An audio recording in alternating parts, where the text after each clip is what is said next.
ओए कैसे हो तुम सारे के सारे और स्वागत है तुम लोगों का मेरे इस नए वीडियो में। मुझे पता है तुम्हें मेरी आवाज़ काफ़ी समय बाद सुनाई दे रही है, लेकिन इसका जवाब मैंने किसी न किसी को कमेंट में दिया था कि मेरे फ़ोन का इंटरनेट खत्म हो गया और मैं वीडियोस नहीं डाल सकता इसलिए। लेकिन मेरे पास वीडियोस तैयार पड़ी हुई हैं जिनको मुझे अपलोड करना है, लेकिन मैं अपलोड नहीं कर पा रहा। लेकिन अब शायद से मेरे पास एक ऐसा तरीका है जिससे कि मैं वीडियो डाल सकूँ, और अगर ये तरीका काम करता है तो तुम्हें हर एक दिन या फिर हर 2 दिन में एक चैप्टर की वीडियो देखने को मिल जाएगी। और माफ़ करना कि मैं बहुत समय खा गया तुम लोगों का, लेकिन शायद से तुम्हें अब इस तरह वीडियो देखने को मिल जाए। और अभी भी मेरे फ़ोन में इंटरनेट नहीं डलवाया गया है, और जब तक ऐसा रहेगा तब तक मैं ना ही तुम में से किसी का कमेंट पिक कर पाऊँगा, ना ही उसका जवाब दे पाऊँगा। तो इसके लिए भी मुझे माफ़ कर देना। लेकिन इतनी सारी चीज़ों के लिए माफ़ी मांगते हुए चलो शुरू करते हैं भाई। चैप्टर की शुरुआत में हम देखते हैं कि यूजर को कुछ लोग बुली कर रहे होते हैं कि तुम्हारी बहन तो डरावनी है, तुम्हारी बहन बहरी है, और वो पीछे देखते तो वो दोनों लड़के भाग जाते हैं। ऑब्वियस सी बात है, लेकिन तब तक निसिमिया आ जाती है और अब निसिमिया यूजर का नाम लेने लगती है जो वो ढंग से नहीं ले पाती। तो पीछे वाले लोग कहते हैं कि अरे ये तो डरावनी, जो सुनकर यूजर कहती है बहन तुम्हें रुक जाना चाहिए, लोगों के सामने से बात करना तुम्हें बंद कर देना चाहिए। अब इससे पहले जिन लोगों ने क्रीप बोला था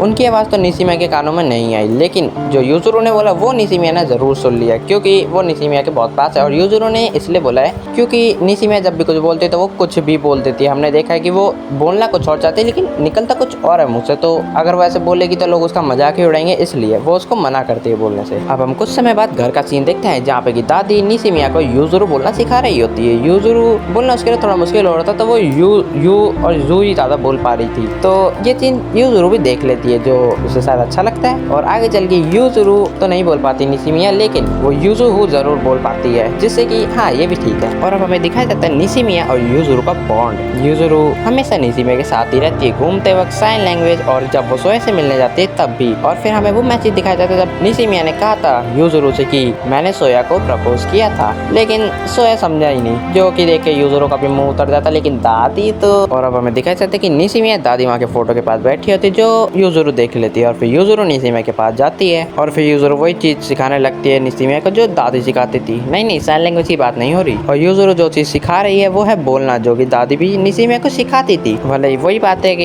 यूजुरो साइन लैंग्वेज की मदद से बोल के सिखा रही थी, जो कि निसिमिया गलत ही बोल रही थी। सुकियाकी को ओकियाही, स्किप को स्किप, और ये क्या है तोसुकी। अच्छा इससे तो वो याद आ गया तोसुकी ब्लेड। और यहाँ पर मुझे भी एक और चीज सीखने को मिल गई जो कि थी तोसुकी। तोसुकी का मतलब चांद होता है जापानीज में, जो कि काफी मजेदार बात है। और फिर यूजुरो कहती है स्की, जिसको निसिमिया ची कह देती है, और लेकिन वो थोड़ा शर्मा जाती है। और स्की का मतलब शायद से आई लाइक यू होता है, और हाँ शायद से यही होता है। भले ही जापानीज में आई लाइक यू कहने का हम काफी सारे अलग अलग तरीके हैं, आइस तेरो, स्की दाइस्की, एंड 2 और है जो मुझे नहीं आते। और अब यूजुरो का मुंह पकड़ लेती है निसिमिया, और यूजुरो कहती है कि अगर तुम बोलना सीख गए तो तुम इससे अपनी फीलिंग्स को और अच्छे दिखा पाओगी। लेकिन यहाँ पे थोड़ी सी इनकी लड़ाई हो जाती है और यूजुरो कहती है मुझे छोड़ो, और यहीं पे साइड स्टोरी भी एंड हो जाती है। लेकिन हाँ ये मेन स्टोरी से ही रिलेटेड है, भले उसके कुछ दिन पहले की।